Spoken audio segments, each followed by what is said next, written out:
dan dia memang terlibat langsung di dalam perang itu, dia mengomandani. Dan kemudian yang ketiga, kalau dia di dalam undang-undangnya itu menyatakan bahwa kepala negara misalnya itu adalah komando angkatan bersenjata. Jadi Ya. dia bagian dari militer, dia sah untuk diserang. Tetapi kalau dia sipil, Mhm. ya ini menurut aturan tidak boleh ya. Menurut Hmm. hukum humaniter internasional, larangan untuk menyerang sipil. Ya. Jadi kalau yang ditarget itu kepala negara atau pejabat lainnya itu adalah kediaman, maka kediaman itu unsur sipilnya besar. Jadi di sana ada keluarganya, ya mungkin kemudian sipil itu bisa orangnya atau wilayah dan gedungnya. Dan kalau dia Ya. tinggal di rumah biasa, misalnya, dia tidak bisa sebetulnya diserang. Tapi kalau dia tinggal di kompleks misalnya militer, ya dia sah untuk menjadi target di dalam penyerangan. Jadi ada dua sisi yang bisa dilihat, bisa legal atau tidak legal, tergantung pada posisi pejabat tersebut. Begitu, Mas. Hmm. Oke, Bu Kony, pertanyaannya kira-kira sama, tapi begini, rencana Iran yang akan menyerang langsung rumah pejabat Amerika Serikat Israel sebagai balasan atas serangan ke warga sipil. Nah ini, langkah ini tuh dianggap efektif katanya untuk memberi efek jerah, deterrence kepada Amerika Serikat atau dan juga Israel. Tapi apakah itu benar atau justru akan memicu siklus pembalasan yang tidak terkendali dari keduanya, dari Amerika Serikat dan juga Israel? Ya, pertama saya mesti bilang bahwa ini tuh adalah respon dari konteks yang lebih luas ya. Nggak tiba-tiba juga, kita harus paham dulu Iran juga nggak tiba-tiba menyatakan dia membalas gitu. Karena juga ada ancaman di tengah eskalasi dari serangan rudal Iran ke Israel ya kan. Kemudian juga serangan di mana Beersheba ya, Beersheba. Nah itu Ya. juga akhirnya menjadi apa ya, satu titik eskalasi. Tapi yang mesti kita lihat bahwa tempat tinggal pribadi itu ketika keputusan untuk menyerang tempat tinggal pribadi, ini perangnya menjadi lebih emosional, jadi lebih personal. Jadi bukan Ya. lagi perang antara negara gitu atau state to state, tapi akan Ya. lebih personal. Dan ini akan sulit nanti dihentikan. Kenapa? Karena biasanya ada efek balas dendam. Sudah Hmm. jadi ke pribadi. Nah, kalau kita melihat Konvensi Jenewa 49 dan additional protokol di tahun 1977, memang kita harusnya paham nih ada 4 pembedaannya menurut saya. Pertama, prinsip of distinction. Jadi kita wajib bedakan antara kombatan militer aktif dan non kombatan. Setahu saya rumah pribadi pejabat politik ataupun komandan perang, kalau dia sedang tidak bertugas di medan perang, jadi orangnya itu sedang tidak bertugas, itu dia dihitungnya dia itu masuknya sipil, jadi dia masuknya jadi objek sipil. Tapi Hmm. ketika dia berangkat ke suatu tempat perang, nah dia jadinya kombatan. Itu juga makanya mesti dibuktikan oleh pembalasan ini mesti betul diukur gitu. Nah kemudian ada additional protokol di artikel 51 ya, bahwa penduduk sipil itu mau individu sipil atau bukan, dia tuh tidak boleh menjadi objek serangan. Artinya kalau ini terjadi, berarti ini tujuannya menyebarkan teror kepada kaum sipil. Nah, kemudian ada juga larangan reprisal terhadap sipil. Nggak boleh terjadi serangan balas dendam. Karena itu tuh dilarang mutlak sebenarnya, pembalasan dendam terhadap sipil itu dilarang mutlak. Ya. Dan hukum internasional itu tidak bisa membenarkan apapun juga alasan jika ini menyerang sipil. Ini mesti dicatat juga oleh Iran, walaupun kita mengerti bahwa dalam hari ini posisi Iran ingin membalas dendam atas apa perlakuan Israel terhadap Iran gitu kan. Nah, yang paling terakhir adalah tentang proportionality. Kalau ada target militer di dekatnya, itu serangan itu harus seimbang. Jadi nggak boleh sebenarnya kerugian sipil itu jadinya berlebihan dibandingkan serangan kepada militernya. Nah, Oke. yang paling penting kita mesti lihat tentang perlindungan properti sipil di Konvensi Jenewa nomor 4. Jadi bagaimana misalnya kalau pejabat saya sudah bilang ya, kalau pejabat tersebut sedang bertugas, dia makanya berubah jadi kombatan. Tapi kalau tidak, dia bukan kombatan. Nah, itu membedakannya itu harus pasti. Kemudian menyerang rumah di tempat musuh itu dikategorikan bagaimanapun war crime sebenarnya. Karena sekali lagi perang yang tadi state to state sudah ditarik ke pribadi, dan ini yang paling kita akan menyeramkan adalah nanti akan saling tuding nih, siapa duluan dan kenapa saya membalas. Satu bilang saya duluan diserang, yang lain membalas gitu lah. Nah ini akan membuat situasi semakin berbahaya, karena bukan lagi soal army to army atau air force to air force atau navy to navy atau tentara ke tentara, tapi lebih kepada soal rumah dan keluarga, dan itu kehormatan, dan itu adalah sumber utama kehidupan para tentara. Nah, kalau mau Oke. dibalik lagi juga, kita mesti lihat sebenarnya pengaruh Ibrahim ini juga sangat besar ya. Kita mesti lihat dia ini kan muncul tiba-tiba nih, ya kan, dia tuh kayak Ibrahim Traore, kayak Presiden Burkina Faso, Ya. muda, empat bahasa gitu, keren gitu kan, berani bersuara keras. Nah, satu sisi ini punya pengaruh terhadap rakyat Iran sendiri. Dia tuh menjadi unifying factor untuk Iran people, Dan yang paling penting ini buat tentara Iran, ini menjadi loh, ini orang nih ternyata kita jadi bangkit nih. Kita tuh ternyata bangsa yang punya harga diri. Ada karena dia let call loh, masih let call. Tapi sudah berani ngomong seperti itu dan ini dari korban kita tuh negara yang terancam menjadi pihak yang akan siap dengan superior menghadapi apapun. Nah, basic dari pernyataan juru bicara inilah menjadi menurut saya menjadi penting untuk kita melihat bagaimanakah serangan pribadi ini ke rumah-rumah pribadi ini akan dilaksanakan atau tidak. Oke, Bu Mutia, tapi begini, Ya. menurut Anda, apakah ancaman ini sekedar retorika politik untuk menjaga wibawa rezim Iran atau memang ada indikasi operasional yang sudah dipersiapkan, misalnya koordinasi dengan proksi atau juga rudal balistik misalnya, Bu Mutia?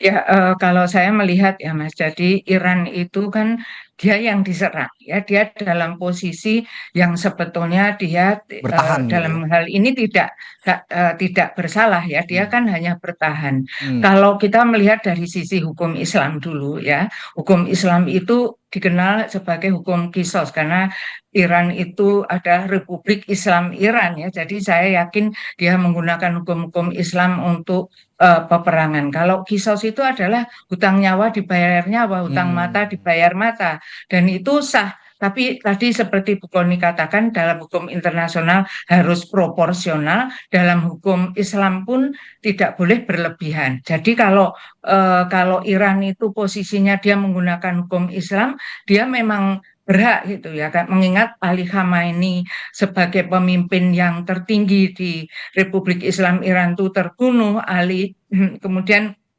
eh, pemimpin yang lain terbunuh ya, itu sudah pemimpin tertinggi ini sudah punya memberi kesempatan kepada Iran untuk membalas gitu. Apakah ini membalas dendam itu boleh atau tidak itu memang dalam polemik.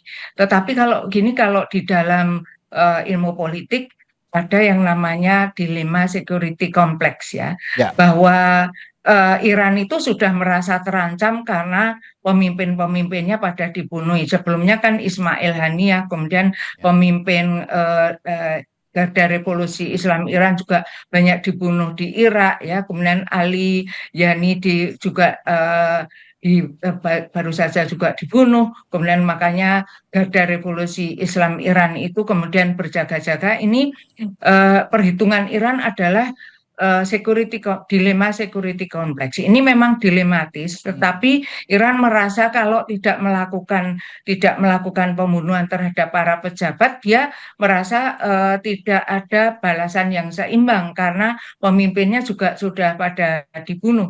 Kalau Hmm. kita membuat list itu betapa banyaknya ya yang terbunuh lah. Sementara yang dari pihak Israel kan tidak ada yang terbunuh. Ini Oke. Ya. yang terutama dua tadi ya, Ali Khamenei dan Ali Larijani itu Rijani. juga itu juga terbunuh. Yang Ya. sekarang juga jadi pertanyaan, Mujtaba Khamenei ini kemana gitu kan? Ada yang bilang dia juga akan menjadi target lagi. Makanya kita tidak tahu karena tidak pernah muncul gitu kan, terjadi Oke. isu juga di dalam berita. Lah Ya. inilah saatnya Iran juga seperti mengancam kalau Mujtaba nanti akan menjadi target sebelum Mujtaba juga dihabisi oleh Amerika atau Israel, dia sudah melakukan namanya preemptif ya, Oke. Baik. jaga-jaga dulu gitu. Ya. Kalau begitu pertanyaan saya selanjutnya nanti soal upaya diplomasi untuk menenangkan konflik yang terjadi. Tapi sebelum itu saya tanya dulu ke Bu Kony soal rencana Iran yang menggeser serangan. Apakah memang pola ini ada arah ke sana? Tapi di mana sebelumnya serangan-serangan ini menjadi pusat senjata yang bergeser menyerang warga sipil lainnya. Ini yang harus dibedakan di mananya tuh, Bu Kony? Gini, kita mesti sebelum kita bedakan, tadi saya ingatkan ya, berapa pentingnya sosok Ibrahim Zulfikar ini untuk tentaranya Iran sendiri lah. Selain untuk unifying people yang saya sebutkan. Ya. Jadi dari faktor narasi yang dia sebutkan, dia selalu sebut bahwa Iran itu adalah sejarah keberanian rakyat. Oke. Dari sejarahnya yang ribuan tahun lalu. Kemudian dia membuat orang itu merasa ada pemimpin yang punya harga diri tadi kan. Nah, kaitkan itu dengan sekarang statementnya Trump. Trump ini memang bikin orang jadi stres gitu loh, atau jadi gimana nggak emosi aja. Coba, kalau saya jadi Ibrahim pasti kita akan berbuat seperti dia. Contoh, Trump itu menyatakan Iran harus membuka Strait of Hormuz dalam waktu 6 hari. Meaning 6 hari itu tinggal sekarang tanggal 1 ya, berarti 6 hari lalu dia kalau nggak salah ngomong kemarin. Nah dia bilang bahwa Strait of Hormuz harus segera dibuka and open for business as usual. Tidak boleh ada apapun. Kemudian Trump minta batas waktu terbarunya tanggal 6 itu jam 20, walaupun dia bergeser-geser kan, memperpanjang deadline. Nah ini yang terakhir tanggal 6 nih, nggak tahu kalau dia berubah lagi. Kemudian dia bilang bahwa kalau ancaman tidak dipatuhi, maka akan diluluh-lantakkanlah semua. Total, Iran itu akan dihancurkan, mulai pembangkit listrik, sumur minyak, Pulau Kart ya, tempat produser minyaknya Iran. Dan juga bagaimana dia sudah bilang bahwa dia sudah bicara kok dengan beberapa kelompok di Iran. Nah ini membuat sebenarnya keputusan dari tentara ini kan juga perang cyber nih, betul nggak sih? Betul. Ada perang strategi. Makanya Ibrahim di sini juga langsung dengan tegas menyatakan bahwa oke, kami akan membalas dendam atas situasi yang diberikan kepada kami sekarang, bahwa kami akan menjangkau siapapun pejabat Israel dan Amerika yang ada di Timur Tengah gitu. Nah ini menjadi menarik, apalagi kalau kita kaitkan dengan Netanyahu. Netanyahu ini kan sekarang juga dia dia selalu bilang bahwa Israel itu Iran itu sudah hancur lebur. Baik. Tapi sebenarnya dia sama sekali tidak. Nah, dan dia minta ada kompromi cepat. Bagaimana mungkin kompromi cepat dicapai dengan cara-cara seperti ini? Jadi kalau kita tarik, apakah ini akan menjadi digeser kemanapun arah perannya? Tidak segampang yang kita rancang gitu. Karena bagaimanapun Iran posisi sudah jelas. Oke, itu tidak semudah yang dibayangkan. Baik, nanti setelah ini kita juga akan kembali bertanya kepada Bu Mutia tadi sesuai dengan apa yang saya rencanakan sebelumnya untuk bertanya bagaimana langkah diplomasi yang akan ditempuh kira-kira ke depannya. Namun sebelumnya kita saksikan dulu atau kita simak kumandang azan maghrib untuk wilayah Jakarta dan sekitarnya berikut ini. Kami ucapkan selamat menunaikan ibadah sholat maghrib untuk Anda yang menjalankan di wilayah Jakarta dan juga sekitarnya. Kita lanjutkan perbincangan kembali bersama Ibu Koni dan Bu Mutia. Tadi saya sebelum jeda menanyakan ke Bu Mutia soal upaya diplomasi. Bu Mutia, kalau bicara diplomasi, apakah ancaman ini justru mempercepat atau bisa memperlambat kemungkinan negosiasi damai? Mengacu pada rumor Pakistan katanya juga akan jadi tuan rumah perundingan AS Iran katanya, Bu Mutia. Ya, kalau saya melihat perundingan itu kan harus kedua belah pihak ya. Yang mau berunding itu adalah terutama Iran, Amerika Serikat, dan Israel. Dan dalam hal ini mungkin bisa juga melibatkan Palestina. Kalau dua belah pihak yang saya lihat, Iran itu sekarang ini masih di atas angin ya. Jadi karena dia terutama mengancam desilanisasi air laut yang milik negara-negara Timur Tengah, negara-negara Teluk itu merupakan pukulan telak bagi negara-negara Teluk seperti Kuwait, Qatar, Bahrain, Arab Saudi maupun Uni Emirat Arab ya. Jadi mereka ini berteriak-teriak kalau sungguh-sungguh Iran itu menyerang ke desilanisasi air laut itu akan fatal akibatnya lebih dari penghancuran energi. Itu yang pertama. Yang kedua, Iran ini di atas angin karena mengancam akan melakukan pembunuhan terhadap para pejabat di Amerika maupun Israel. Di sini saya melihat bahwa ini Iran itu hanya akan menambah list dari kekerasan yang telah dilakukan selama konflik ya. Jadi dia juga tidak yang memulai gitu ya. Dulu yang dituduh memulai bom bunuh diri itu kan misalnya orang Palestina, padahal ya bukan ya. Nanti kita bisa bom bunuh diri, pembajakan pesawat, kemudian penculikan, sekarang penculikan kepala negara. Dulu penculikan itu di dalam negara, bayangkan sekarang penculikan itu dari negara ke negara lainnya, jadi tidak ada lagi penghormatan terhadap the right of self-determination, penghormatan terhadap sovereignty negara atau kedaulatan negara, ya semua sudah dilanggar. Dan Iran menunjukkan bahwa saya pun bisa melanggar gitu ya.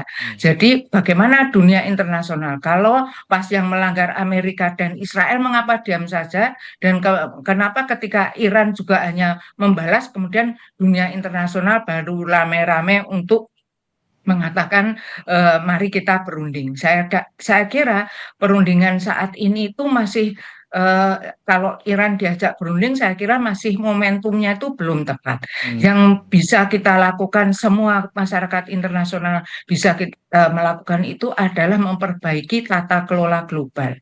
Karena perang Iran ini, perang Gaza, perang Iran di Timur Tengah ini menunjukkan bahwa tata kelola global dalam hal ini PBB, hukum internasional, hukum humaniter internasional, kemudian etika konvensi Jenewa, etika-etika internasional atau norma-norma internasional itu mati suri paling tidak jalan. Jadi ini yang bisa kita dorong untuk berjalan karena Oke. bagaimanapun institusinya sudah ada di PBB itu mekanisme kalau untuk menghentikan perang seperti apa itu sudah ada piagam-piagam PBB yang untuk membackup bagaimana menyelesaikan sebuah konflik itu ada, tetapi Ya, tidak dijalankan oke. ya oleh Sekjen PBB sendiri. Saya melihat dia juga kewalahan kemungkinan, ya, maka masyarakat internasional harus kemudian memasuki arena untuk melakukan diplomasi itu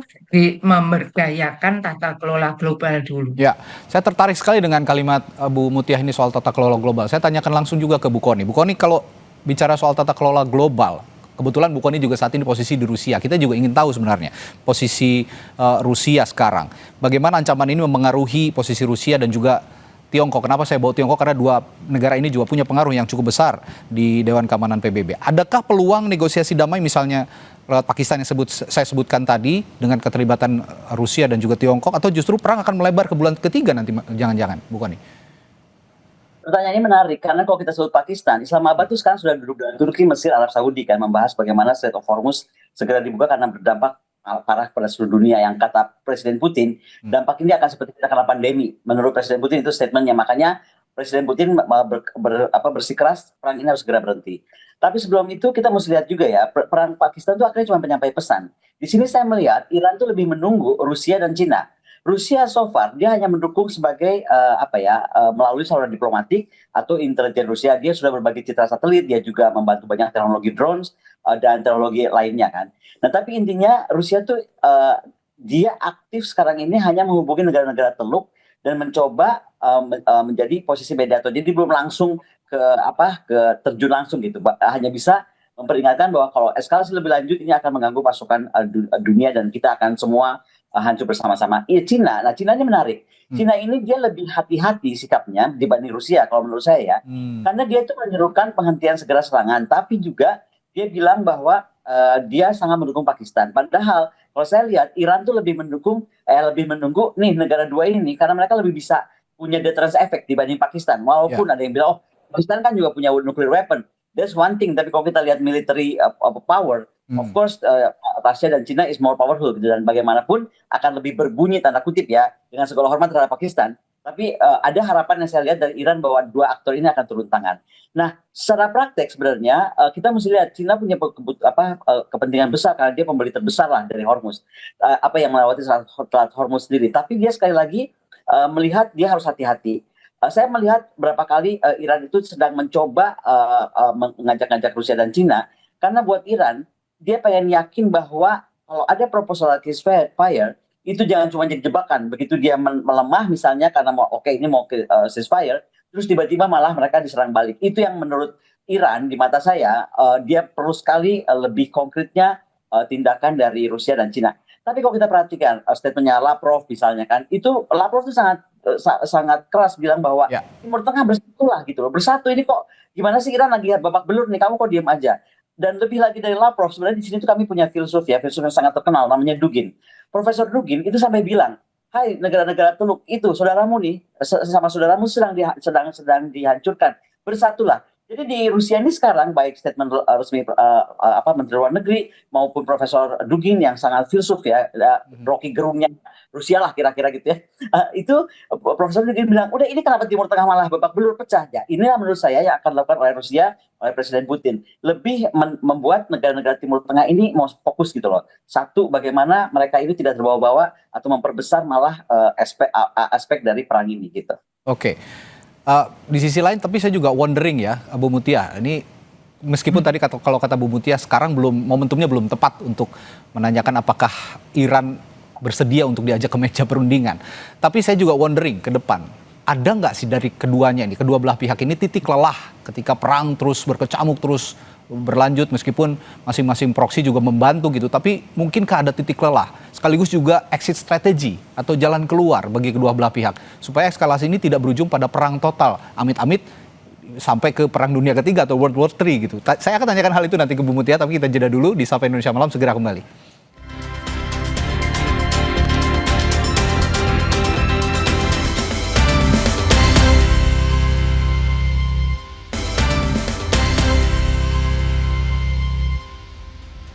Masih berbincang bersama Ibu Koni dengan juga Bu Mutia. Tadi saya sebelum jeda sempat menyinggung soal exit strategi dan juga saya berandai-andai jika saat ini pun Iran belum bersedia untuk masuk ke meja perundingan, tapi apakah dari kedua belah pihak ini ada titik lelah ketika perang nantinya berlarut-larut, sekarang sudah mulai masuki bulan kedua, tapi jangan sampai lah ya sampai berlarut-larut, tapi inginnya kita bisa di stop dengan exit strategi. Nah, kira-kira apa yang bisa menjadi titik temu, terutama exit strategi bagi kedua pihak agar eskalasi ini tidak berujung pada perang total atau amit-amit sampai perang dunia ketiga gitu, Bu Mutia? Sekali lagi kalau dari pihak Iran justru itu menjadi strategi dia itu war of attrition, Mas. Jadi dia akan memperpanjang perang ya, dari para pejabat yang terutama Menlunya mengatakan bahwa Iran itu targetnya tidak menang perang karena dari sisi persenjataan juga sudah kalah, dan Iran itu sendiri dapat dikatakan tidak ada temannya ya, dia sendiri. Jadi targetnya itu justru memperpanjang perang. Jadi ini yang menjadi strategi untuk membuat musuh itu kewalahan. Dia punya strategi berikutnya adalah cara memperpanjang perang itu adalah memecah konsentrasi musuhnya dengan membangun yang namanya poros perlawanan atau axis of resistance yang terdiri dari Houthi di Yaman ya, kalau kita melihat peta itu dari Selat Hormuz, Samudra India, ada Yaman, kemudian Houthi ini menguasai Bab el-Mandeb selat berikutnya. Ya. Laut Merah itu adalah Bab el-Mandeb. Kalau itu nanti juga ditutup oleh Yaman, nah itulah akan membuat kewalahan semua pihak ya. Jadi kemudian ini juga sudah dipersiapkan oleh Iran, misalnya dia selalu membantu Hizbullah, dia membangun jaringan atau membangun aliansi Hizbullah di Lebanon, membangun aliansi komunitas Suriah komunitas Syiah di Suriah dan Irak, dan kemudian tentu saja Hamas di Palestina ya. Jadi poros ini yang menguatkan dia gitu. Yang menguatkan dia akan nanti perang ini akan lama. Jadi bukan dialah yang jadi dia bertujuan untuk mengendalikan perang ini. Jadi kalau saya lihat tujuannya adalah membuat kewalahan para musuhnya, dan kemudian komunitas internasional akan menghentikan perang itu, karena misalnya Cina tadi sudah disinggung Bu Koni, Cina itu sangat berkepentingan karena 40-50% import minyaknya kan dari Hormuz. Tapi katanya ya, nanti Cina akan juga tertarik untuk terlibat kalau dia kepentingannya terganggu. Tapi oleh Iran sudah dijamin kan, negara yang tidak bisa lewat Selat Hormuz itu yang memusuhi Iran atau yang berkawan dengan Amerika dan Israel ya. Indonesia termasuk 2 kapal Pertamina masih belum bisa lolos ya, mungkin kita dianggap kita berteman dengan Amerika dan Israel, kemungkinan seperti itu ya. Ya, saya sangat menarik sekali apa yang diutarakan oleh Bu Mutia. Ketika Iran mungkin bisa jadi sistem pertahanannya tidak sebombastis Amerika Serikat dan Israel, tapi taktik untuk memecah konsentrasi musuh, dalam hal ini Amerika Serikat dan Israel beserta proksi-proksinya, dan juga Iran dengan proksi-proksinya, ada di Houthi, ada di Hezbollah, ada juga tadi dikatakan di Suriah dan juga di Palestina. Bu Koni, kalau begitu gini, Iran ini kan punya salah satu badan intelijen juga yang paling misterius begitu ya, salah satu ya yang paling misterius di dunia, VEFAK. Nah, ini saya tertarik juga dengan badan intelijen Iran ini juga. Di samping nanti juga apakah punya kemampuan untuk memecah tadi konsentrasi musuh tadi dengan taktik-taktik tertentu. Nah, sejauh ini apakah yang jadi cywar Iran sekarang katanya akan menyerang tempat-tempat pejabat publik Amerika Serikat maupun juga Israel. Apakah Badan Intelijen Iran Vefaq ini juga punya kemampuan untuk itu? Ini menarik kalau ditarik ke Vefaq ya, karena justru di sini taruhan saya di 6 hari ke depan. Ancaman Trump itu kan tadi saya bilang nggak main-main. Dia pokoknya ingin Hormuz itu beroperasi seperti biasa. Nah, dalam 6 hari ke depan atau 6 kali 24 jam, kita bisa lihat nih bagaimana Vefaq bekerja. Apakah akan terjadi betul-betul serangan terhadap tokoh-tokoh militer atau pejabat Amerika dan juga pejabat Israel. Dan itu artinya efektivitas Vefaq tuh betul-betul kita bisa lihat. Jangan lupa tadi saya bilang bahwa ada bantuan intelijen juga dari FSB misalnya, dari Rusia. Rusia itu memberi data banyak ya. Kita nggak KGB, namanya sekarang sudah FSB. Nah jadi sekarang itu ada bantuan intelijen yang kuat dari FSB, belum lagi dari Cina, dan belum lagi dari tadi negara-negara kawan-kawannya Iran. Jadi betul disampaikan tadi bahwa Iran akan bertahan lama. Tetapi saya cuma mengingatkan bahwa pada akhirnya semua akan sadar bahwa ini tuh semua ekonomi akan hancur, stabilitas regional terancam. Makanya kalau saya lihat lepas dari dua ini yang bertarung, ya kan, tapi akan lebih kepada dunia internasional yang akan terus menekan perdamaian. Kenapa? Tadi saya sudah sampaikan, Iran aja sekarang sudah minta Rusia dan Cina tuh untuk lebih masuk secara lebih konkret untuk menengahi mereka lah, karena lebih jelas lah di mata Iran.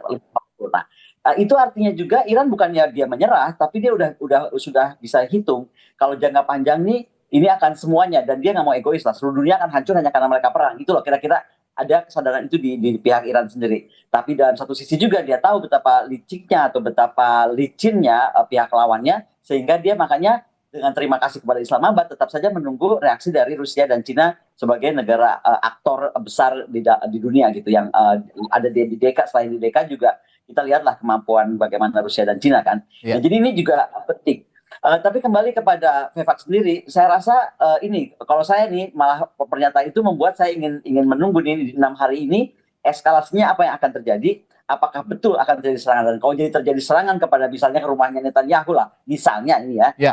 Atau mana lah, ini akan menjadi eskalasi yang besar. Dan sekali lagi kalau terjadi mungkin pun bukan kediaman Netanyahu, tapi siapapun pejabat Israel misalnya, ini akan semakin membawa semangat untuk rakyat Iran. Coba kita lihat ya sekarang, Iran itu sekarang kuat di media sosial. Kalau saya perhatikan secara kognitif, dia sudah memberikan cywar yang sangat hebat.